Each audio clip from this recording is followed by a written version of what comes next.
কমেন্ডি শাহেদ ব্যবসা করতেন আসল রিজেন্ট গ্রুপের নামে।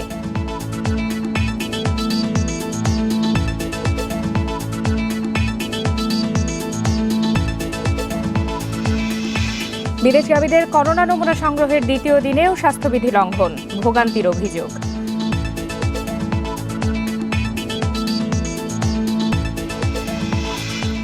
সবাইকে আমন্ত্রণ বিরতিহীন 1 ঘন্টার সংবাদ দুপুরে। আপনাদের সাথে আছি আমি ফারহানা লোপা। এতক্ষণ শিরোনাম শুনছিলেন, এবারে জানাবো বিস্তারিত। টানা 2 দিনের বৃষ্টিতে জলাবদ্ধতা ও যানজটে আবারও নাকাল রাজধানীবাসী। প্রবল বৃষ্টির কারণে আজও রাজধানীর বিভিন্ন রাস্তায় পানি জমে গেছে, ফলে দেখা দিয়েছে ভয়াবহ যানজট। সকাল থেকে ভারী বৃষ্টির কারণে চরম ভোগান্তিতে পড়েন অফিসগামী মানুষ। রাজধানীর প্রধান সড়কগুলোতে পানি জমে যাওয়ায় বিকল হয়ে পড়ে সিএনজি সহ বিভিন্ন যানবাহন। জলাবদ্ধতার কারণে পাড়া মহল্লার দোকানপাটও বন্ধ রাখতে বাধ্য হচ্ছেন ব্যবসায়ীরা। আবহাওয়া অফিস জানিয়েছে, মৌসুমি বায়ু সক্রিয় থাকায় ঢাকা সহ সারা দেশে আরও 2 দিন বৃষ্টিপাত অব্যাহত থাকার সম্ভাবনা রয়েছে। আগামী বৃহস্পতিবারের পর বৃষ্টি কমবে বলে জানিয়েছেন আবহাওয়াবিদরা। গত 24 ঘন্টায় ঢাকায় 87 মিলিমিটার বৃষ্টিপাত রেকর্ড করা হয়েছে। দেশে সর্বোচ্চ 122 মিলিমিটার বৃষ্টিপাত হয়েছে সিরাজগঞ্জের তাড়াশে।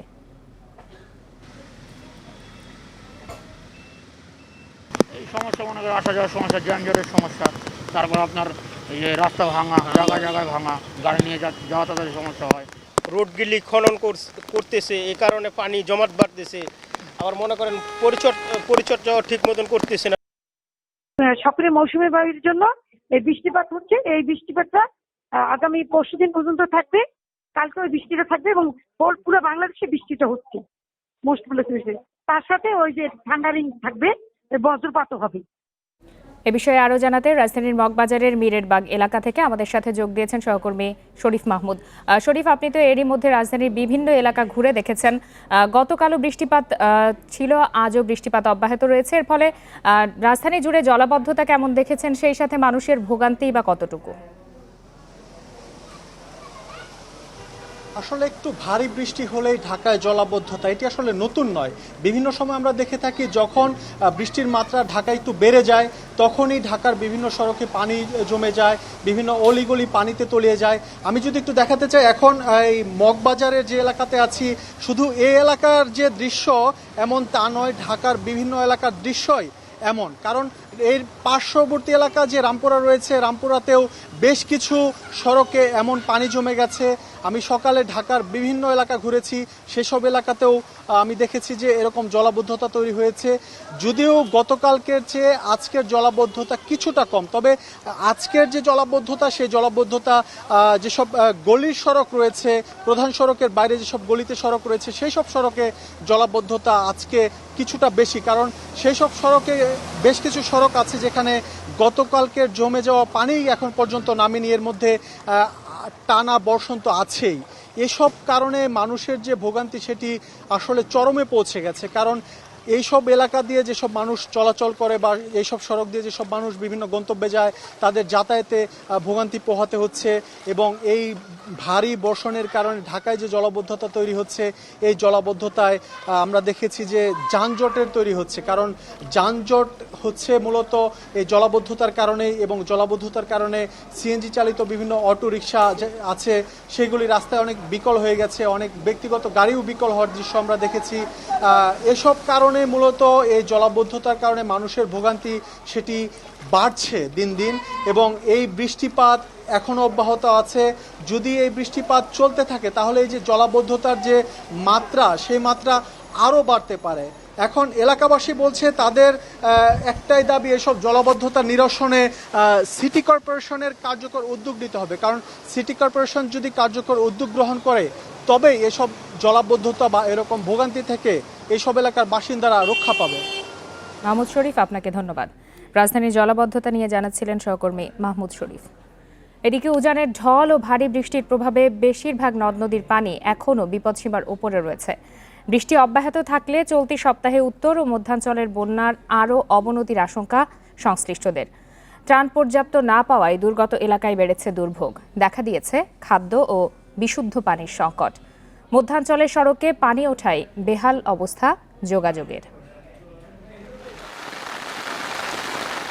এখনও ভারতের মেঘালয়ে ভারী বৃষ্টি অব্যাহত। পাহাড়ি ঢলে দুদফা বন্যার কবলে পড়ে উত্তর ও উত্তর পূর্বাঞ্চল। আবার মৌসুমী বৃষ্টিতে পরিস্থিতির আরও অবনতি হচ্ছে। পানি বেড়েছে উত্তর উত্তর পূর্বাঞ্চল ও মধ্যাঞ্চলের নদ নদীর। সুনামগঞ্জের নিম্নাঞ্চল থেকে পানি এখনও সরেনি। তার উপর এই বৃষ্টিতে তৃতীয় দফা বন্যায় এসব এলাকার পরিস্থিতির আরও অবনতি হয়েছে। সুরমার পানি বাড়ায় শহরেও ঢুকছে পানি। এরই মধ্যে পানিবন্দী প্রায় ৩ লাখ মানুষ। পানি উন্নয়ন বোর্ড বলছে আরও ২-৩ দিন পানি বাড়তে পারে। গতিকে যে বাড়িয়ে যাই এই ক্ষমতাই আমার নাই। বিরাট পানি চাপ দিছে, ফাঁকার ঘরে গেছি ভাঙ্গিয়া। বন্যা আক্রান্তের কারণে প্লাবিত হওয়া জনগণকে যাতে আমরা পুনরায় পূর্বের ন্যায় আশ্রয় কেন্দ্রগুলোতে নিরাপদে নিয়ে আসতে পারি, সেই জন্য পর্যাপ্ত আশ্রয় কেন্দ্র প্রস্তুত রাখা হয়েছে। নেত্রকোনায় জেলার সবকটি নদ নদীর পানি আবারও বাড়ছে। স্থানীয় প্রশাসন ত্রাণ পৌঁছে দেওয়ার কাজ করলেও সবাই এর আওতায় নেই বলে অভিযোগ দুর্গতদের। একই অবস্থা শেরপুর জামালপুরে। 2 দফা বন্যায় 25 দিন ধরে চরম দুর্ভোগে প্রায় 12 লাখ মানুষ। খাদ্য সংকটে রয়েছে দিনমজুর ও নিম্ন আয়ের পরিবার। শেরপুর জামালপুর আঞ্চলিক মহাসড়কে 2টি কজওয়েতে প্রবল বেগে পানি প্রবাহিত হওয়ায় 5 দিন ধরে উত্তরাঞ্চলের সড়ক যোগাযোগ বিচ্ছিন্ন। 4-5 দিন ধরে পানি উঠছে এখানে। উড়ার পরে আপনার যে পরিবার নিয়ে বাচ্চা কাচ্চা নিয়ে অনেক আমরা কষ্টে আছি। চুলার ভিতরে পানি উঠে গেছে, কোনো রান্না বাড়া কোনোই নাই। রিলিফ এই পর্যন্ত আমরা কোনো রিলিফ সরকারি রিলিফ কোনো কিছু পাই নাই। গত 12 বছরের মধ্যে সবচেয়ে ভয়াবহ বন্যার কবলে পড়েছে শরীয়তপুর। ঢাকা শরীয়তপুর সড়কে অন্তত 20টি পয়েন্টে বন্যার পানি উঠে যাওয়ায় ব্যাহত যান চলাচল। একই অবস্থা ফরিদপুর, মাদারীপুর সহ মধ্যাঞ্চলের বেশ কয়েকটি জেলা।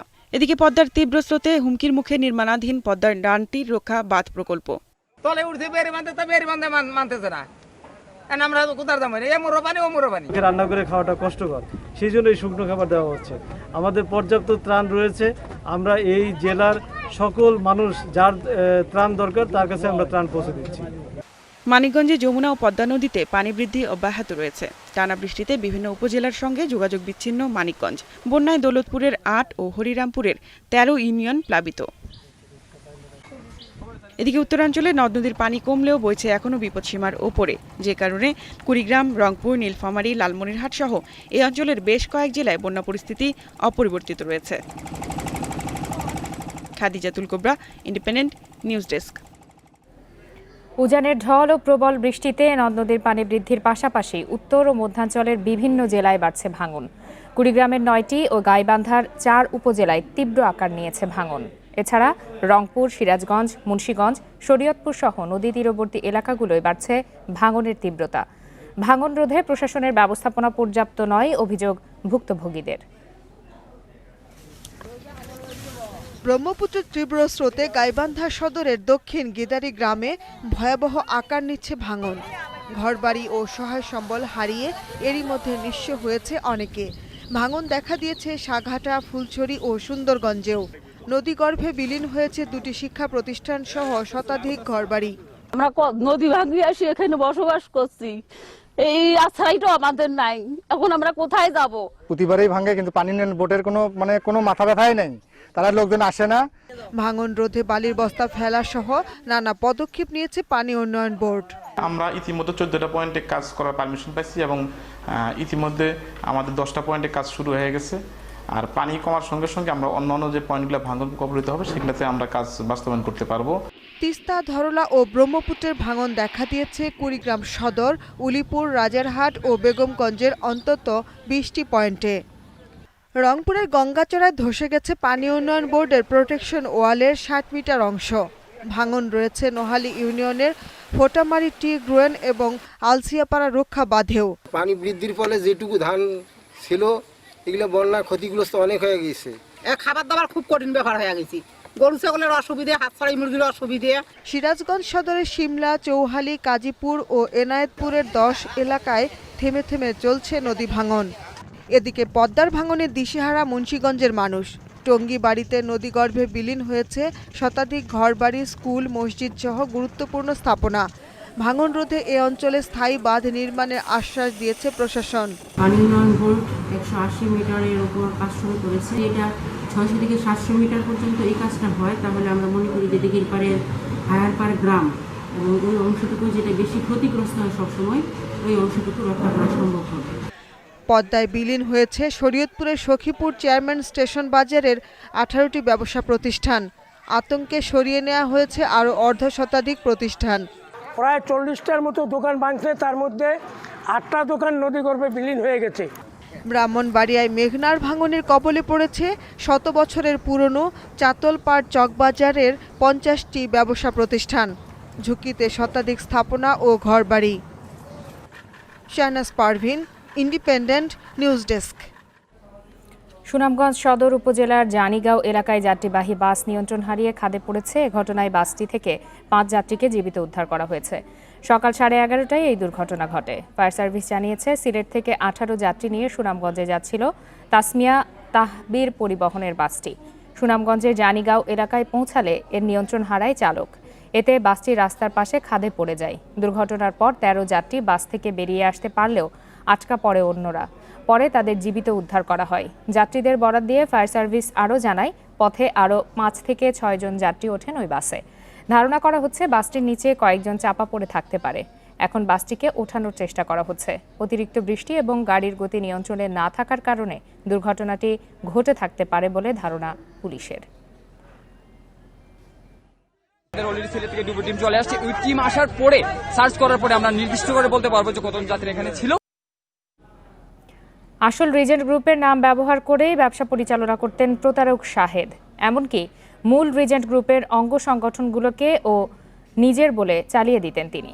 2015 সালে 200 কোটি টাকার মানহানির নোটিশ দিয়েও প্রভাবশালী শাহেদকে দমাতে পারেনি মূল রিজেন্ট গ্রুপ।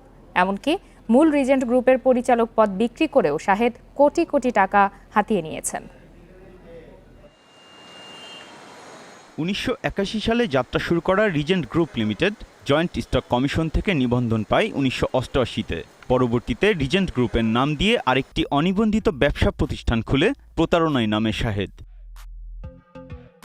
এই গ্রুপের অঙ্গ প্রতিষ্ঠান রিজেন্ট ডিজাইন অ্যান্ড ডেভেলপমেন্ট লিমিটেডের কক্সবাজারের জমিতে ছবি তুলে তা ফেসবুকে নিজের প্রজেক্ট বলে চালিয়ে দেয় শাহেদ।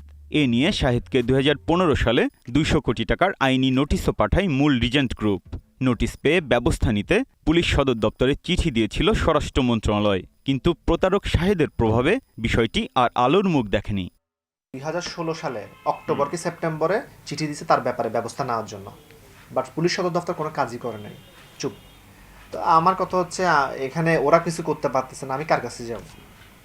কারণ একটা হোম মিনিস্ট্রি বা একটা স্বরাষ্ট্রই তো মেইন, তাই না? মানে ক্রিমিনালকে ক্যাচ করার জন্য তারাই যখন চুপ হয়ে থাকে, আমি কার কাছে যাব? তাহলে চুপ করে থাকাই ভালো। শুধু তাই নয়, মূল রিজেন্ট গ্রুপের পরিচালক পদ বিক্রি করেও কোটি কোটি টাকা হাতিয়ে নিয়েছেন শাহেদ, এমন অভিযোগ রিজেন্ট গ্রুপের। 2016 সালে গুলশান সোসাইটির একটা প্রোগ্রামে যাই, তখন সে আমাকে বলে উঠলো দুজন যে আমরা তো 2 কোটি 4 কোটি টাকা দিয়ে রিজেন্ট গ্রুপের ডিরেক্টরশিপ নিয়েছি। তো আমি পরে চিনতে পারলাম, আমি বললাম আপনার কোন রিজেন্ট গ্রুপ থেকে নিয়েছেন? তখন তারা বললো আমাদের অফিস হচ্ছে উত্তরাতে। তো আমি তখন বুঝিয়ে নিলাম যে আসলে সে এটা বাটপা শাহেদের রিজেন্ট গ্রুপ থেকে মেম্বারশিপটা নিয়েছে। আবাসন ব্যবসায়ীদের সংগঠন রিহ্যাব বলছে, Regent design and development limited নামে একটি সংগঠনই তাদের তালিকায় নিবন্ধিত আছে, আর সেটি শাহেদের নয়, মূল রিজেন্ট গ্রুপের অঙ্গ প্রতিষ্ঠান। He is not my member, রিহ্যাবের কোনো নিবন্ধন তার নাই, এবং সে যে আর একটা রিজেন্ট আছে তাদের সম্পত্তি সব নিজের নামে বলে ফেলা দরকার। আইনজ্ঞরা বলছেন, জয়েন্ট স্টক কমিশনে গোলাম আকবরের প্রতিষ্ঠান রিজেন্ট গ্রুপ নিবন্ধিত। ট্রেডমার্ক আইনের 26তম ধারা অনুযায়ী একই নাম ব্যবহার ট্রেডমার্ক আইনের লঙ্ঘন। রিজেন্ট গ্রুপের নামটি ব্যবহার করছে, রিজেন্ট গ্রুপের সিস্টার কনসার্নের নামও সে ব্যবহার করছে। বিভিন্ন অবস্থায় রিজেন্ট গ্রুপের ছবির সামনে দাঁড়িয়ে সে প্রপার্টিগুলা তার হিসেবে সে দাবি করছে, এবং ট্রেডমার্ক আইনে 26 ধারা অনুযায়ী যেই নামটা সিমিলার, আইডেন্টিক্যাল অর ডিসেপ্টিভলি সিমিলার, সেগুলো অবশ্যই 26 ধারা অনুযায়ী ট্রেডমার্ক আইনের লঙ্ঘন। করোনা পরীক্ষায় জালিয়াতির দায়ে ভুয়া রিজেন্ট গ্রুপের শাহেদ করিম ইতিমধ্যেই গ্রেপ্তার হয়েছেন। বর্তমানে আইনের আওতায় থাকা এ প্রতারকের দৃষ্টান্তমূলক শাস্তির দাবি জানিয়েছে মূল Regent group. Biprajit Chanda, Independent News, Dhaka. স্বাস্থ্য খাতের দুর্নীতিবাজদের বিরুদ্ধে ব্যবস্থা নেওয়া হয়েছে, এ তথ্য বিভিন্ন দেশের সরকারকে জানানো হবে। পররাষ্ট্রমন্ত্রী জানালেন, দেশের ভাবমূর্তি ফেরাতে এ সিদ্ধান্ত নেওয়া হয়েছে। এরই মধ্যে সংশ্লিষ্ট মন্ত্রণালয়ের কাছে প্রতারকদের বিচারিক অবস্থা জানতে চিঠি দেওয়া হয়েছে। বাংলাদেশে কোভিড-19 চিকিৎসার নামে অনিয়ম ও পরীক্ষার জালিয়াতির খবর বেশ ফলাও করে প্রচারিত হচ্ছে আন্তর্জাতিক গণমাধ্যমে। স্বাস্থ্য খাতে রিজেন্ট জিকেজির দুর্নীতি পর্যবেক্ষণ করছে বাংলাদেশে বিভিন্ন দেশের দূতাবাসও। এছাড়া ভুয়া করোনা সনদ নিয়ে বিদেশে যাচ্ছেন বাংলাদেশিরা এমন অভিযোগ তুলেছে বেশ কয়েকটি দেশ। এসব ঘটনায় বাংলাদেশের ইমেজ নষ্ট হচ্ছে বলে মন্তব্য করেন পররাষ্ট্রমন্ত্রী। এর ফলে আমাদের বদনাম হয়, বদনাম হইলে পরে হয় কি, দেখলে বাঙালি দেখলে একটু মনে করি যে কি জিনিস জানি বাবা, এটা একটা বিশেষ ইমার্জেন্সি সিচুয়েশনের জন্য হয়েছে, বাট ইট উইল গো। সচিব জানালেন এসব ঘটনার নেতিবাচক প্রভাব ঠেকাতে তৎপরতা শুরু হয়েছে। বিদেশে ভ্রমণে করোনা সনদ বাধ্যতামূলক করা এরই অংশ। এছাড়া দুর্নীতিবাজদের বিরুদ্ধে কি ব্যবস্থা নেওয়া হচ্ছে তা দূতাবাসের মাধ্যমে সে দেশের সরকারকে জানানো হবে। স্বাস্থ্য সচিব সহ অন্যান্য যারা আছে কনসার্ন তাদেরকে বলেছি লাইসেন্সটা দিলাম, তারপরে আপনি সেই লাইসেন্সটার আপনি সদ্ব্যবহার করছেন বা সেটা নিয়ে আপনি কোনো রকমের করছেন না, ব্যত্যয় ঘটাচ্ছেন না, আমাদের সকল রাষ্ট্রদূতকে আমরা জানিয়ে দিতে পারি যে এগুলো তারা হোস্ট গভর্নমেন্টকে জানাবে। তাদের যে সমস্ত টেস্টিং বা অন্য যত নাম্বার আমরা সরকারিভাবে জেনারেট করছি সেগুলোর অথেন্টিসিটি নিয়ে বা ক্রেডিবিলিটি নিয়ে যাতে কারো কোনো রকমের সন্দেহের অবকাশ না থাকে। বাংলাদেশের ভাবমূর্তি ফেরাতে প্রবাসীদের অবস্থানরত দেশের আইনকানুন মেনে চলার আহ্বান জানিয়েছে পররাষ্ট্র মন্ত্রণালয়। Nafiza Daula, independent News, Dhaka. দেশে ভেন্টিলেটর সংকট নিরসনে এগিয়ে এসেছে রাজশাহী প্রকৌশল ও প্রযুক্তি বিশ্ববিদ্যালয় রুয়েট। যুক্তরাষ্ট্রের MITর তৈরি এমার্জেন্সি ভেন্টিলেটরের অনুসরণে শিক্ষার্থীরা তৈরি করেছে দুর্বার কান্ডারি নামের ভেন্টিলেটর। এটি নিয়ন্ত্রণ করা যাবে স্মার্টফোন অ্যাপের মাধ্যমেই। করোনা ভাইরাসে আক্রান্ত বেশিরভাগ রোগীর সমস্যা হয় শ্বাস প্রশ্বাসে। শ্বাসতন্ত্র দুর্বল হওয়ায় কোনো কোনো ক্ষেত্রে সংকটাপন্ন অবস্থা তৈরি হয়। এ ধরনের রোগীর চিকিৎসায় ব্যবহার করা হয় কৃত্রিম শ্বাস প্রশ্বাস যন্ত্র ভেন্টিলেটর। আর কোভিড-19 আক্রান্ত রোগীর চিকিৎসায় সবচেয়ে গুরুত্বপূর্ণ এই যন্ত্রটি। করোনা সংক্রমণের পর থেকে দেশের হাসপাতালে ভেন্টিলেটর সংকটের চিত্র উঠে আসে। এই পরিস্থিতিতে ভেন্টিলেটর তৈরির কাজ শুরু করে রাজশাহী প্রকৌশল ও প্রযুক্তি বিশ্ববিদ্যালয় রুয়েটের একদল শিক্ষক ও শিক্ষার্থী। দেশীয় প্রযুক্তি ব্যবহার করে অবশেষে সফল হয়েছেন তারা। বিভিন্ন সেক্টরে সাবটিং যেমন মেকানিক্যাল ডিজাইন, সফটওয়্যার ডিজাইন এবং সার্কিট ডিজাইন, এভাবে বিভিন্ন সাব টিমে ভাগ হয়ে আমরা এই কাজগুলো ভাগ করে নিই। সমাজের মধ্যবিত্ত, উচ্চ মধ্যবিত্ত, ইভেন নিম্নবিত্তরাও যেন এই সাপোর্টটা পায় এবং ভেন্টিলেটরের অভাবে যেন কেউ মারা না যায়, এই বিষয়টাকে আমরা আমাদের মাথায় রেখে আর কি কাজ শুরু করেছি। দুর্বার কান্ডারি নামের স্মার্টফোন অ্যাপ্লিকেশনের মাধ্যমে একসাথে চালানো যাবে 50টি ভেন্টিলেটর। রোগীর শারীরিক অবস্থা অনুযায়ী মুড পরিবর্তন করে কাজ করবে এটি। এমনকি রোগীর শারীরিক কোনো জটিলতা দেখা দিলেই সংকেত দেবে এই যন্ত্রটি। রোগীর কন্ডিশনের উপর নির্ভর করে এর মানগুলো আমরা নির্ধারণ করে দেব। নির্ধারণ করে দেওয়ার পরে দেখছে যে এটা অন করলে এই ভেন্টিলেটর কৃত্রিমভাবে রোগীকে শ্বাস নেবে এবং নিতে সাহায্য করবে এবং কার্বন ডাইঅক্সাইড যেটা ছাড়ে সেটা নিঃসরণ করতে সাহায্য করবে। এই ইমার্জেন্সি ভেন্টিলেটরকে এখন আরও উন্নত করার কাজ চলছে। এরপর সরকারি অনুমোদনের পালা, যা হাসপাতালগুলোতে যুক্ত হলে চিকিৎসা ক্ষেত্রে বড় ভূমিকা রাখবে বলে আশা রুয়েট উপাচার্যের। আমি আশাবাদী যে যেহেতু এই সংকটাপন্ন মুহূর্তে এই ভেন্টিলেটরটা অত্যন্ত জরুরি, আমাদের জীবন মরণের সমস্যা, সুতরাং এখানে কোনো কম্প্রোমাইজের বিষয় নাই। আমরা এটাকে একেবারেই 100% পারফেক্ট হিসাবেই তৈরি করে নিয়ে ক্লিনিক্যালি ট্রাই করে নিয়েই আমরা এটা বাজারজাত করার চেষ্টা করব। ইমার্জেন্সি ভেন্টিলেটর দুর্বার কান্ডারি তৈরিতে সময় লেগেছে 4 মাসেরও বেশি। খরচ হয়েছে 30 থেকে 35 হাজার টাকা। Independent News desk. কোরবানি উপলক্ষে চাঁপাইনবাবগঞ্জ সীমান্তের বিভিন্ন এলাকা দিয়ে প্রতি বছর ভারতীয় গরু চোরাচালান হলেও এবার তা হয়নি বলে দাবি করেছে বিজিবি। কঠোর নজরদারির কারণে কমেছে সীমান্ত হত্যার মতো ঘটনা। তবে ভারতীয় পশু আসা বন্ধ হওয়ায় খামারিরা আশা করছেন এবার নিজেদের তৈরি করা পশুর ভালো দাম পাবেন তারা। কোরবানির পশুর বাজারকে কেন্দ্র করে প্রতি বছর চাঁপাইনবাবগঞ্জের সীমান্ত ঘেঁষা আমবাগানগুলোতে জমে ওঠে গরু চোরাচালান। চোরাই পথে ভারতীয় পশু আসার কারণে ক্ষতিগ্রস্ত হতেন স্থানীয় খামারিরা। কিন্তু এবার স্থানীয় হাট বাজারে এখনও দেখা মেলেনি ভারতীয় পশুর। এতে নিজেদের পালিত পশুর ভালো দামের আশা করছেন খামারিরা। ওপার তৎপরতা হোক, আমাদের তৎপরতা, যে কোনো তৎপরতা সব মিলিয়েই আমাদের কোনো গরু সীমান্ত দিয়ে পার হয়নি। যদি এই তৎপরতা, বিজেপি তৎপরতা বজায় থাকে এবং গরু আসা বন্ধ থাকে, তাহলে আমাদের এলাকার লোকজনের বা কৃষকের এখান থেকে আরো ভালো লাভ হয়। সীমান্তে চোরাচালান রোধে বিজিবির কঠোর অবস্থানের কারণে এবার কোনো ভারতীয় পশু ঢোকেনি কোরবানির হাটে, বলছেন স্থানীয় জনপ্রতিনিধিরা। এছাড়া সীমান্তবাসীরাও আগের চেয়ে অনেক বেশি সচেতন বলে জানান তারা। আমি মনে করি যে 100%, আমি মাঝে মাঝে বলি বিজেপির বিভিন্ন প্রোগ্রামে বলি যে আপনারা যদি 100% রাইট পজিশনে থাকেন তাহলে 80% বর্ডার এমনি কন্ট্রোল হয়ে যাবে। আমাদের যতটুকু সহযোগিতা করা দরকার আমরা করব, এবং আমরা করি, সাধারণ মানুষও করে, ওনারাও করে। অন্য বছরগুলোতে চোরা কারবারিরা নানা উপায়ে ভারতীয় পশু নিয়ে আসলেও এবার সীমান্তের নজরদারি বাড়িয়েছে বিজিবি। এতে চোরাচালান সহ সীমান্ত হত্যার ঘটনাও কমেছে। সম্ভাব্য যে সমস্ত এলাকা দিয়ে গরু চোরাচালান হতে পারে আর সন্দেহভাজন যারা আছে এই তালিকায় তাদেরকে শনাক্ত করে তদনুযায়ী আমরা নজরদারি বৃদ্ধি করেছি, অস্থায়ী পোস্ট করেছি এবং টহল জোরদার করেছি। শুধু কোরবানি উপলক্ষে নয়, সারা বছরই সীমান্তে বিজিবির কড়া নজরদারির দাবি জানিয়েছেন স্থানীয়রা। Independent News desk. এবার একাদশ শ্রেণীতে বাংলা মাধ্যমে ভর্তি ফি সর্বোচ্চ ৯,০০০ টাকা ও উন্নয়ন ফি ১,৫০০ টাকা নির্ধারণ করেছে বোর্ড। আসন আছে ২২ লাখ, যা পাশ করা শিক্ষার্থীদের থেকে বেশি, ফলে আসন সংকট হবে না বলছে বোর্ড। এদিকে ভর্তির আবেদনের তারিখ ঘোষণায় খুশি শিক্ষার্থীরা। গত ৩১ মে এসএসসি ও সমমানের পরীক্ষার ফল প্রকাশ হয়। এতে পাশ করে ১৬,৯০,০০০ পরীক্ষার্থী। অন্যান্য বছর ফল প্রকাশের এক সপ্তাহের মধ্যেই একাদশ শ্রেণীতে ভর্তি কার্যক্রম শুরু হয়। ১ জুলাই থেকে ক্লাস শুরু হয়, কিন্তু করোনার কারণে এবার সেটি সম্ভব হয়নি। আগামী ৯ আগস্ট থেকে শুরু হচ্ছে একাদশ শ্রেণীর ভর্তি আবেদন। আবেদন করা যাবে ১৫ সেপ্টেম্বর পর্যন্ত। এই সিদ্ধান্তে খুশি শিক্ষার্থীরা। কলেজে কি ভর্তি হব নাকি হব না একটু দুশ্চিন্তায় ছিলাম, বাট অবশেষে সরকার নির্দেশনা দিল ভর্তি। আমাদের কলেজে ভর্তি হওয়ার তারিখ পাবলিশ করেছেন, তখন আমাদের এই অনিশ্চয়তা অনেকটাই কেটে গিয়েছে। বোর্ড বলছে শিক্ষার্থীরা প্রাপ্ত নম্বর অনুযায়ী আবেদন করলে ভর্তিতে কোনো সমস্যা হবে না। কোনো শিক্ষার্থীরই ভর্তি আসন নিয়ে কোনো সংকট নেই। সংকট হচ্ছে ভালো শিক্ষা প্রতিষ্ঠানের। আমাদের সকল শিক্ষার্থী তার মেধা বিবেচনা না করেই অনেক প্রতিষ্ঠানে ভর্তি হতে যায়, সেক্ষেত্রে তারা একটা সংকটে পড়ে যায়। এবার ভর্তিতে ঢাকা মহানগরের কলেজে বাংলা ভার্সনে ভর্তি ফি সর্বোচ্চ ৯,০০০ টাকা, অন্য মেট্রোপলিটন এলাকায় ৩,০০০ টাকা, মফস্বল এলাকায় ১,০০০ টাকা নির্ধারণ করা হয়েছে।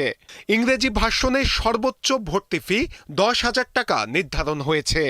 আমরা যেটা নির্দেশনা দেব সেটি হচ্ছে উন্নয়ন ফি যে ৩,০০০ টাকা আছে, সেই উন্নয়ন ফি ৩,০০০ টাকার পরিবর্তে যেন শিক্ষা প্রতিষ্ঠানগুলি ১,৫০০ টাকা করে নেয়। প্রতি বছর ভর্তির সময় ফি নির্ধারণ করে দেয় বোর্ড। তবে অভিযোগ আছে অনেক নামী শিক্ষা প্রতিষ্ঠান নীতিমালা না মেনে নানা অজুহাতে অতিরিক্ত অর্থ আদায় করে থাকে। এই অবস্থা কাটাতে এবার বোর্ডকে কঠোর অবস্থানে থাকার আহ্বান সংশ্লিষ্টদের। নূরে আলম, ইন্ডিপেন্ডেন্ট নিউজ, ঢাকা। চারিদিকে পানি, তবে সুপেয় নয়, ফলে বিশুদ্ধ পানির তীব্র কষ্টে ভুগছে সাতক্ষীরা উপকূলের লক্ষাধিক মানুষ। ঘূর্ণিঝড় আম্পান পরবর্তী সময়ে খাবার পানির অভাব তীব্র হলেও সমাধানে নেই দীর্ঘমেয়াদী উদ্যোগ, অভিযোগ ভুক্তভোগীদের। গত মে মাসে ঘূর্ণিঝড় আম্পানের জলোচ্ছ্বাসে প্লাবিত হয় সাতক্ষীরা উপকূলের ৬০ গ্রাম। লোনা পানিতে তলিয়ে যায় মিঠা পানির ৪৩টি পুকুর ও ১,০০০-এর বেশি নলকূপ। এছাড়া প্রায় ৬৫০ পিএসএফের মধ্যে নষ্ট হয় ৩ শতাধিক। এলাকায় পানির সংকট, তাই দূর দূরান্ত থেকে পানি সংগ্রহ করছেন অনেকেই। দীর্ঘ লাইনে দাঁড়িয়েও অনেক সময় মিলছে না পানি। অনেকে বাধ্য হয়ে দূষিত লোনা পানি পান করছেন। এরই মধ্যে এসব গ্রামে দেখা দিয়েছে পানিবাহিত নানা রোগ। জলের কষ্ট, আমরা ভোরবেলা এসে সিরিয়ালে দাঁড়ায় থাকি, থাকার পরে জল নিয়ে যায়, আমাদের ছেলে মেয়ে স্কুলে যায়, তাদের অনেক সময় দেরি হয়ে যায়, সকালে রান্না করে খেতে দিতে পারি না। ৩-৪ কিলো পথ নিয়ে আমাদের এখান থেকে পানি আনতে আসতে হয়। জনপ্রতিনিধিরা বলছেন, প্রাকৃতিক দুর্যোগ প্রবণ এলাকায় সুপেয় পানির স্থায়ী ব্যবস্থার উদ্যোগ নেওয়া প্রয়োজন। জনস্বাস্থ্য প্রকৌশল অধিদপ্তর বলছে সংকট সমাধানে কাজ চলছে। এখানে ডিপ টিউবওয়েল বা আদার্স কোনো কিছু সাকসেস নয়, যার জন্য একমাত্র ভরসা এখানে পুকুরের পানি, অথবা সেটি হলো আমাদের আরও প্ল্যান্ট। এই নির্ভর করে আমাদের চলতে হয়।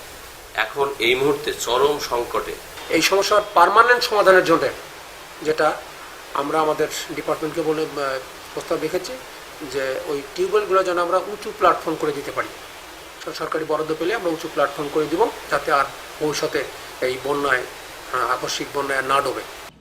একদিকে বছরের পর বছর ধরে লবণ পানিতে চিংড়ি চাষ, তার উপর প্রাকৃতিক দুর্যোগ, সব মিলিয়ে সাতক্ষীরার উপকূলীয় এলাকায় সুপেয় পানির সংকট সময়ের সঙ্গে তীব্র হচ্ছে।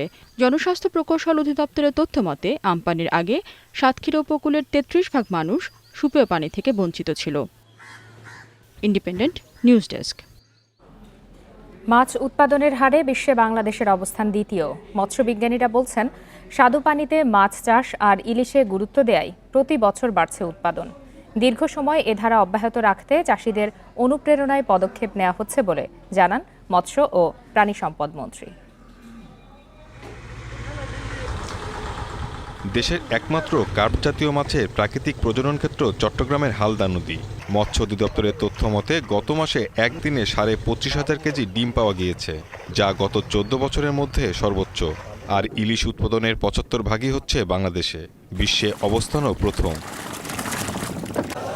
এছাড়া সরকারি বেসরকারি প্রচেষ্টায় পুকুর ও ছোট জলাশয়ে বাণিজ্যিকভাবে চাষ হচ্ছে নানা জাতের মাছ।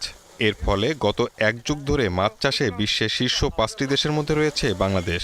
গবেষণার মাধ্যমে প্রযুক্তি উদ্ভাবন করি, এই প্রযুক্তিগুলি মাঠ পর্যায়ে সম্প্রসারণের ফলেই আমরা এখন মাছের স্বয়ংসম্পূর্ণ এবং দেশে একটি উল্লেখযোগ্য অগ্রগতি হয়েছে মৎস্য উৎপাদনের ক্ষেত্রে। আমরা কিন্তু চাষে একটা উল্লেখযোগ্য অগ্রগতি আমাদের সাধিত হয়েছে। আমাদের এখন যে অভ্যন্তরীণ উন্মুক্ত জলাশয় যেগুলি আছে, হাওর বাউর, খাল বিল, নদ নদী, এগুলিকে আমাকে বিজ্ঞান ভিত্তিক ব্যবস্থাপনার আওতায় আনতে হবে। দেশে মিঠা পানির 23টি বিলুপ্তপ্রায় মাছের উৎপাদন ফিরিয়ে এনেছে মৎস্য গবেষণা ইনস্টিটিউট। জাতিসংঘের খাদ্য কৃষি সংস্থা তথ্য মতে সারা বিশ্বে মাছ চাষের হার 5% হলেও বাংলাদেশে সেটা নয়। কৃষি অর্থনীতিবিদরা বলছেন, এই সাফল্য ধরে রাখতে গবেষণা যেমন জোর দেওয়া উচিত, তেমনি ভোক্তাদের স্বার্থে প্রয়োজন সঠিক বাজার ব্যবস্থা করা। মৎস্য ও প্রাণী সম্পদ মন্ত্রী বললেন, করোনা পরিস্থিতিতে কঠিন সময় পার করছেন চাষিরা। এ সময় ক্ষতিগ্রস্ত খামারিদের সহযোগিতার আশ্বাস দেন তিনি। বাংলাদেশে মাছের চাহিদা পরিপূর্ণ করার পরে আমরা বিদেশে রপ্তানি করব। রপ্তানির থেকে আমরা বিপুল পরিমাণে বৈদেশিক মুদ্রা দেশে এনে বাংলাদেশের অর্থনীতির চাকাকে সচল করার ক্ষেত্রে অবদান রাখতে চাই। আর যারা মাছের খামারি, প্রান্তিক পর্যায় থেকে শুরু করে মৎস্য পণ্য বিপণন বিভিন্ন পর্যায়ে যারা আছে, তাদের কি সমস্যা আছে, এই সমস্যাগুলো আমরা দূর করতে চাই। মৎস্য অধিদপ্তরের সবশেষ হিসাবে গত অর্থ বছরে দেশে মাছের উৎপাদন হয়েছে প্রায় 44 lakh ton. Shahid Ahmed, Independent News, Dhaka. করোনার ধাক্কা সামলাতে তৈরি পোশাকের দাম কমানোর পরামর্শ দিয়েছে বিদেশি ক্রেতারা। এতে অর্ডার বাড়তে পারে বলে মনে করছেন তারা। ব্যবসায়ীরাও বলছেন, প্রতিযোগিতায় টিকে থাকতে এর কোনো বিকল্প নেই। পাশাপাশি ক্রেতার চাহিদা বিবেচনা করে উৎপাদনের পরিকল্পনা করা হচ্ছে। ইউরোপ আমেরিকায় করোনা ভাইরাস ছড়িয়ে পড়লে মার্চে একের পর এক পোশাকের ক্রয়াদেশ বাতিল ও স্থগিত করে বড় বড় ক্রেতারা। 2 মাসে বাতিল হয় $318 কোটি আদেশ। জুন থেকে আমদানিকারকরা ফিরে আসলেও দাম দিতে সময় নিচ্ছেন অনেকে। ইন্ডিয়া, পাকিস্তান, ভিয়েতনাম, অন্যান্য সব কান্ট্রিগুলো যারা আমাদের মেনলি কম্পিউটার ম্যানুফ্যাকচারের দিক দিয়ে, তারা তাদের এফওবি ভ্যালু 4% থেকে ইভেন 10% পর্যন্ত রিডিউস করছে। ওয়ারাজ আমরা 2 থেকে 4% বা 5% ম্যাক্সিমাম মধ্যে স্টাক হয়েছি। এই জিনিসটা আমাদেরকে ইমপ্রুভ করতে হবে। এফওবি ভ্যালু কিভাবে আরো কমানো যায়, কাস্টমারদেরকে আমাদেরকে কিভাবে বেশি বেনিফিট দেওয়া যায়, এদিকে আমাদের লক্ষ্য রাখতে হবে। ব্যবসায়ীরা জানান, নতুন রপ্তানি আদেশ আসতে শুরু করলেও তা পর্যাপ্ত নয়। তাই আগামী 3 মাস উৎপাদন সক্ষমতা পুরোপুরি কাজে লাগানো সম্ভব হবে না। অগাস্ট, সেপ্টেম্বর, অক্টোবরে যে কাজগুলি আমাদের প্রোডাকশন লাইনে থাকার কথা, সেই কাজগুলি কিন্তু আমরা এখনই আমাদের হাতে কনফার্ম হওয়ার কথা ছিল, কিন্তু অর্ডারগুলি আমাদের হাতে কিন্তু কনফার্ম হচ্ছে না। এখনও উল্লেখযোগ্য পরিমাণ তেমন কোনো অর্ডার আমরা পাচ্ছি না। ফলে আমরা আশঙ্কা করছি যে আগামী 2-3 মাস আমাদের হাতে কাজ খুব কম থাকবে। ইউরোপ আমাদের গত মাসেই কিন্তু বেশ কিছু অর্ডার বাংলাদেশে ঢুকছে এবং আমেরিকা কিন্তু দেখতেছি যে এই মাস থেকে ভালো ইনকোয়ারি আমরা পাচ্ছি। তো ইনকোয়ারির সাথে সাথে আমরা অর্ডার প্লেসমেন্ট হচ্ছে। তা আশা করতেছি যে August, September, October, November, December আশা করতেছি একটা ভালো বিজনেস আমাদের দেশে আসবে। অর্থনীতিবিদরা বলছেন, দীর্ঘদিন এ চাপ সামলাতে হবে। তাই বড় ব্র্যান্ডগুলোর মূল্য ছাড়ের চ্যালেঞ্জ নিতে কম লাভ করার পরামর্শ দিয়েছেন। কম মূল্যে অথবা ডিসকাউন্ট সেলের একটা চাপ আছে। ব্র্যান্ডের দিক থেকেও যেমন এই চাপটি রয়েছে, ঠিক তার একটি প্রভাব আমাদের উদ্যোক্তাদের উপরেও আসতে পারে। আমার মনে হয় যে উদ্যোক্তাদেরও এটির জন্য প্রস্তুত থাকা, যে ন্যূনতম মুনাফা ভিত্তিতে তাদের উচিত হবে এই অর্ডারগুলো নিয়ে কাজগুলো করা। এপ্রিলে মাত্র 37 কোটি ডলারের পোশাক রপ্তানি হয়, যা গত 2 দশকের মধ্যে সর্বনিম্ন। আর গত অর্থবছরে 2795 কোটি ডলারের পোশাক রপ্তানি হয়, যা আগের বছরের চেয়ে 618 কোটি ডলার কম।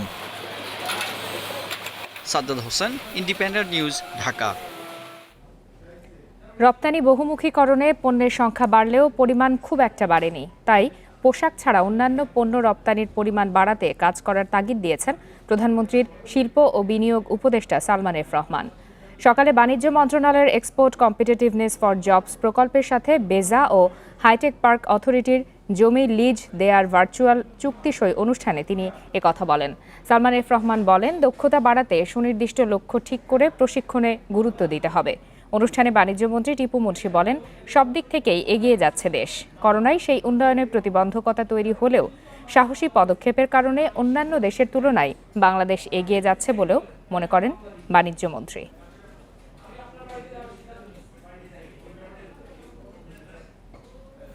দেশের করোনা ভাইরাস পরিস্থিতি নিয়ে চলছে স্বাস্থ্য অধিদপ্তরের নিয়মিত অনলাইন ব্রিফিং। আমরা সরাসরি চলে যাচ্ছি সেখানে।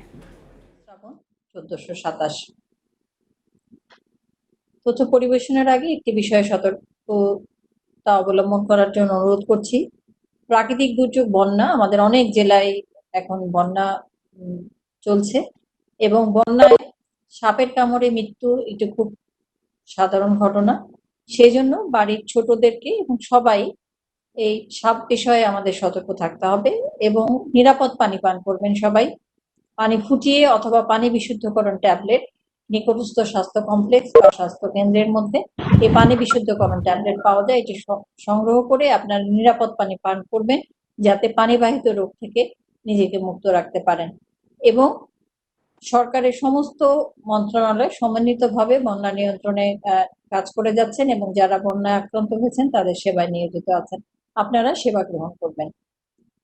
গত 24 ঘন্টায় নমুনা সংগ্রহ হয়েছে 12,149টি এবং পরীক্ষা হয়েছে পূর্বের নমুনা সহ 24 ঘন্টায় 12,898টি নমুনা। এ পর্যন্ত পরীক্ষা হয়েছে 10,54,559টি নমুনা। 24 ঘন্টায় যা নমুনা পরীক্ষা হয়েছে তাতে শনাক্ত হয়েছে 3,057 জন। এ পর্যন্ত শনাক্ত 2,10,510 জন। 24 ঘন্টায় শনাক্তের হার 23.70% এবং এ পর্যন্ত শনাক্তের হার 19.96%। 24 ঘন্টায় সুস্থ হয়েছেন 1,841 জন। এ পর্যন্ত সুস্থ 1,15,397 জন। শনাক্ত বিবেচনায় সুস্থতার হার 54.82%। 24 ঘন্টায় মৃত্যুবরণ করেছেন 41 জন। এ পর্যন্ত 2,709 জন মৃত্যুবরণ করেছেন। শনাক্ত বিবেচনায় মৃত্যুর হার 1.29%। যারা মৃত্যুবরণ করেছেন 24 ঘন্টায় তাদের মধ্যে পুরুষ 34 জন, নারী 7 জন। এ পর্যন্ত পুরুষ মৃত্যুবরণ করেছেন 2,138 জন, 78.92% এবং নারী 571 জন, 21.08%। 24 ঘন্টা যারা মৃত্যুবরণ করেছেন তাদের বয়স বিভাজনে 21 থেকে 30 বছরের 1 জন, 31 থেকে 40 বছর 2 জন, 41 থেকে 50 6 জন, 51 থেকে 60 12 জন, 61 থেকে 70 11 জন, 71 থেকে 80 7 জন এবং 81 থেকে 90 বছরের 2 জন। এ পর্যন্ত যারা মৃত্যুবরণ করেছেন তাদের বয়স বিভাজনে 0 থেকে 10 বছরের 18 জন, 0.66%, 11 থেকে 20 বছর 29 জন, 1.07%, 21 থেকে 30 বছর 81 জন, 2.99%, 31 থেকে 40 বছরের 184 জন, 6.79%, 41 থেকে 50 বছরের 387 জন, 14.29%, 51 থেকে 60 বছর 799 জন, 29.49% এবং 60 ঊর্ধ্ব 1,211 জন, 44.70%। 24 ঘন্টা যারা মৃত্যুবরণ করেছেন বিভাগ অনুযায়ী ঢাকা এবং চট্টগ্রাম বিভাগে 15 জন করে, খুলনা এবং রাজশাহী বিভাগে 5 জন করে এবং রংপুর বিভাগে 1 জন। এ পর্যন্ত বিভাগ ভিত্তিক মৃত্যুর সংখ্যা ঢাকা বিভাগে 1,320 জন, 48.73%, চট্টগ্রাম 688 জন, 25.40%, রাজশাহী 149 জন 5.50%, খুলনা 178 জন 6.57%, বরিশাল 100 জন 3.69%, সিলেট 125 জন 4.61%, রংপুর 91 জন 3.36%, ময়মনসিংহ 58 জন 2.14%। 24 ঘন্টায় হাসপাতালে মারা গেছেন 31 জন এবং বাড়িতে 10 জন। হাসপাতালের তথ্য: ঢাকা মহানগরীতে ভর্তি আছে 2212 জন এবং ঢাকা মহানগরীর আইসিইউতে ভর্তি আছেন 168 জন। চট্টগ্রাম মহানগরীর সাধারণ শয্যায় ভর্তি আছেন 290 জন, আইসিইউতে ভর্তি আছেন 22 জন। সারা দেশের অন্যান্য হাসপাতালে ভর্তি আছেন সাধারণ শয্যায় 1759 জন এবং আইসিইউতে ভর্তি আছেন 92 জন। সারা দেশে শয্যা সংখ্যা: সাধারণ শয্যা সংখ্যা 15,468টি, রোগী ভর্তি আছে 4,261 জন। সারা দেশে আইসিইউ শয্যা 511টি এবং রোগী ভর্তি আছে 282 জন। সারা দেশে অক্সিজেন সিলিন্ডারের সংখ্যা 12,233টি, হাই ফ্লো নেজাল ক্যানুলা 277টি এবং অক্সিজেন কনসেন্ট্রেটরের সংখ্যা 110টি। 24 ঘন্টা আইসোলেশনে যুক্ত হয়েছেন 710 জন, আইসোলেশন থেকে মুক্ত হয়েছেন 651 জন। এ পর্যন্ত আইসোলেশনে গেছেন 43,680 জন এবং এ পর্যন্ত আইসোলেশন থেকে ছাড় পেয়েছেন 25,009 জন। বর্তমানে আইসোলেশনে আছেন 18,671 জন। 24 ঘন্টায় কোয়ারেন্টাইনে যুক্ত হয়েছেন 2022 জন। এ পর্যন্ত কোয়ারেন্টাইন 4,14,503 জন। 24 ঘন্টায় কোয়ারেন্টাইন থেকে মুক্ত হয়েছেন 2,375 জন এবং এ পর্যন্ত ছাড় পেয়েছেন কোয়ারেন্টাইন থেকে 3,55,424 জন। বর্তমানে কোয়ারেন্টাইনে আছেন 59,079 জন।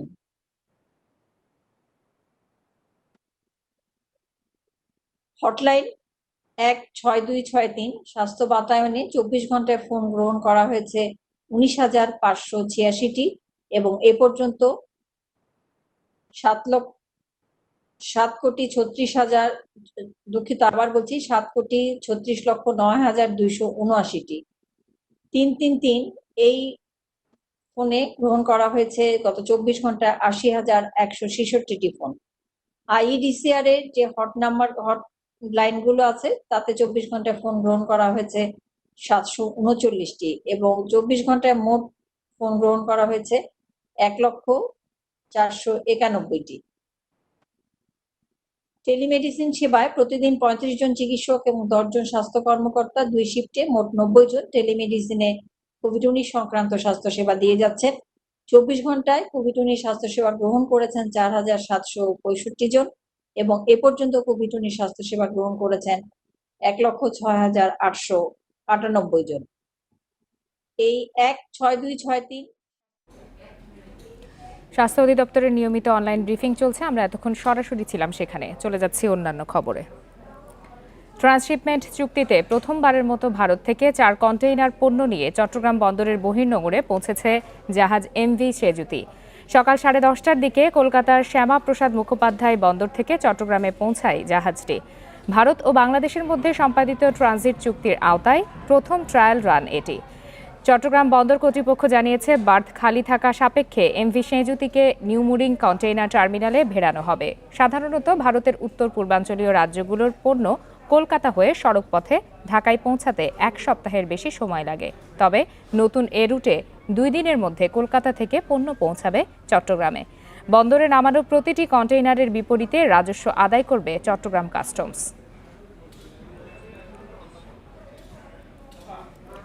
করোনায় বিশ্বে একদিনে মারা গেছে 4,000-এর বেশি মানুষ। নতুন করে শনাক্ত হয়েছে 2,05,000-এর বেশি। এ পর্যন্ত প্রাণ গেছে 6,12,000-এর বেশি মানুষের। সংক্রমণের সংখ্যা 1,48,44,000 ছাড়িয়েছে। এ পর্যন্ত বিশ্বে সুস্থ হয়েছে 89 লাখের বেশি মানুষ। বিশ্বজুড়ে দ্বিতীয় ধাপের প্রকোপ বাড়তে থাকায় নড়ে চড়ে বসেছে বিভিন্ন দেশ। এর কেন্দ্রস্থল এখন এশিয়া ও লাতিন আমেরিকা। 24 ঘন্টায় 4,000 প্রাণহানির মধ্যে শুধু এই 2 মহাদেশে মৃত্যু হয়েছে 2,638 জনের। এছাড়াও উত্তর আমেরিকাতে প্রাণ গেছে আরও 929 জনের। যুক্তরাষ্ট্রে একদিনে শনাক্ত হয়েছে 62,000-এর বেশি। নতুন 545 জনের প্রাণহানি নিয়ে মৃতের সংখ্যা 1,44,000-এর কাছাকাছি। এদিকে যুক্তরাষ্ট্রের চিকিৎসকরা বলছে এই মুহূর্তে ভ্যাকসিন আবিষ্কার হলে দেশটির অর্ধেক নাগরিক ভ্যাকসিন থেকে বঞ্চিত হবে। যুক্তরাষ্ট্রে নতুন করে সংক্রমণ বাড়ছে বলে স্বীকার করেছেন প্রেসিডেন্ট ডোনাল্ড ট্রাম্প। আজও লাতিন আমেরিকার দেশ ব্রাজিলের সবচেয়ে বেশি 718 জনের মৃত্যু হয়েছে। দেশটিতে মোট প্রাণহানি 80,000 ছাড়িয়েছে। এ পর্যন্ত সংক্রমিত হয়েছে প্রায় 21,22,000। নতুন করে দেশটির আরও 2 মন্ত্রী করোনায় আক্রান্ত হয়েছে বলে জানিয়েছেন প্রেসিডেন্ট বলসোনারো। 24 ঘণ্টায় ভারতে মৃত্যু হয়েছে 596 জনের। দেশটিতে মোট প্রাণহানি 28,000-এর বেশি। নতুন করে প্রায় 37,000 মানুষের দেহে মিলেছে ভাইরাস। পরিস্থিতি নিয়ন্ত্রণে পশ্চিমবঙ্গে সপ্তাহে 2 দিন লকডাউনের সিদ্ধান্ত নিয়েছে মমতা সরকার। এদিকে দ্বিতীয় ধাপে ভাইরাস সংক্রমণের তুঙ্গে রয়েছে সাউথ আফ্রিকাও। দেশটিতে 24 ঘণ্টায় শনাক্ত হয়েছে 9,300 মানুষ। এ পর্যন্ত মোট আক্রান্তের সংখ্যা 3,63,000-এর বেশি। একদিনে প্রাণ গেছে 140 জনের। মধ্যপ্রাচ্যেও বেড়েছে দ্বিতীয় ধাপের সংক্রমণ ও মৃত্যু। ইরানে নতুন 217 জনের মৃত্যুর সাথে দেশটিতে মোট মৃতের সংখ্যা 14,400 ছাড়িয়েছে। এদিকে মিশরের বিভিন্ন কারাগারে যথাযথ চিকিৎসা ব্যবস্থা না থাকায় ঝুঁকিতে পড়েছে বন্দীরা। সংক্রমণ ঠেকাতে হিমশিম খাচ্ছে কর্তৃপক্ষ। করোনা মোকাবেলায় অন্যতম সফল দেশ ভিয়েতনামেও মিলেছে নতুন রোগীর সন্ধান। একদিনে 12 জনের দেহে মিলেছে ভাইরাস। এছাড়াও অস্ট্রেলিয়া, জার্মানি ও ইউরোপের বিভিন্ন দেশে পরিস্থিতি নিয়ন্ত্রণে আসাতে কড়াকড়ি শিথিল করলেও দ্বিতীয় ধাপের সংক্রমণ শুরু হওয়ায় আবারও নতুন করে বিধিনিষেধ আরোপ করছে দেশগুলো। অন্যদিকে 5 দিনের বিতর্কিত আলোচনা শেষে করোনার মোকাবেলায় $858 বিলিয়ন তহবিল গঠনের চুক্তিতে একমত হয়েছে ইউরোপীয় ইউনিয়নের নেতারা। Sadia Afrin, independent news. অবশেষে টি-20 বিশ্বকাপ স্থগিতের ঘোষণা দিল আইসিসি। করোনা পরিস্থিতি বিবেচনায় অক্টোবর-নভেম্বরে আয়োজন সম্ভব নয়, আর তাই বিশ্বকাপ পেছাতে বাধ্য হয়েছে ক্রিকেটের নিয়ন্ত্রক সংস্থা। এর ফলে টানা 3 বছরে হবে আইসিসির 3 ইভেন্ট। 2021 ও 22-এ টি-20 আর 2023-এ আছে ওয়ানডে বিশ্বকাপ। আইসিসির ঘোষণায় এখন আইপিএল নিয়ে পরিকল্পনা চূড়ান্ত করতে পারবে ভারতীয় ক্রিকেট বোর্ড। এবছর টি-20 বিশ্বকাপ আয়োজন অসম্ভব। ক্রিকেট অস্ট্রেলিয়া সেই বার্তা দিয়েছিল আগেই। গণমাধ্যমগুলো প্রতিনিয়ত আসর স্থগিতের আভাস দিয়ে গেছে, কিন্তু আইসিসি আনুষ্ঠানিক ঘোষণার অপেক্ষায় রেখেছে লম্বা সময়। গেল 2 মাসে বিশ্বকাপ নিয়ে সিদ্ধান্তে পৌঁছাতে বেশ কবার অনলাইন সভা করেছে আইসিসি। ভাগ্য নির্ধারণে সঠিক সময়ের জন্য অপেক্ষা ক্রিকেটের নিয়ন্ত্রক সংস্থাকে দাঁড় করিয়েছে প্রশ্নের মুখে। সিদ্ধান্ত নিতে কালক্ষেপণে নেতৃত্ব সংকট নিয়েও সমালোচনা হয়েছে। জুলাইয়ের মধ্যে চূড়ান্ত সিদ্ধান্ত জানানোর কথা ছিল আইসিসির। অস্ট্রেলিয়ায় করোনা পরিস্থিতির অবনতি বিশ্বকাপ স্থগিতের সিদ্ধান্ত নিতে বাধ্য করেছে। সোমবারের ভার্চুয়াল সভা থেকে আসে আনুষ্ঠানিক ঘোষণা। অক্টোবর-নভেম্বরে হচ্ছে না টি-20 বিশ্বকাপ। এখন 2021 ও 22 আগের মতোই টানা 2 বছরে অক্টোবর-নভেম্বরে হবে 20 ওভারের 2 বিশ্ব আসর। আর 2023 ওয়ানডে বিশ্বকাপের সময়ও নির্ধারণ করা হয়েছে, যেটার আয়োজক Bharat. With the final being scheduled for 26th of November, which 3 বছরে 2টি নিরাপদ টি-20 ও একটি ওয়ানডে বিশ্বকাপের সময় নির্ধারণ করেছে। এতে স্থগিত ঘরোয়া ও দ্বিপাক্ষিক সিরিজ আয়োজনের সুযোগ বাড়বে। সদস্য দেশ, সরকার, ব্রডকাস্টার এবং বিশেষজ্ঞদের পরামর্শে এই সিদ্ধান্ত। also make sure that we can plan the events.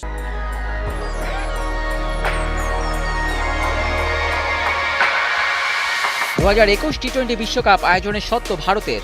প্রশ্ন হলো, তাহলে আগামী বছর বিশ্বকাপ কোথায় হবে? ক্রিকেট অস্ট্রেলিয়ার সঙ্গে অদল বদলে ভারতীয় ক্রিকেট বোর্ড রাজি না হলে কি হবে? অফিসিয়াল ওয়েবসাইটে দেয়া সংবাদ বিজ্ঞপ্তিতে বিষয়টি পরিষ্কার করেনি আইসিসি।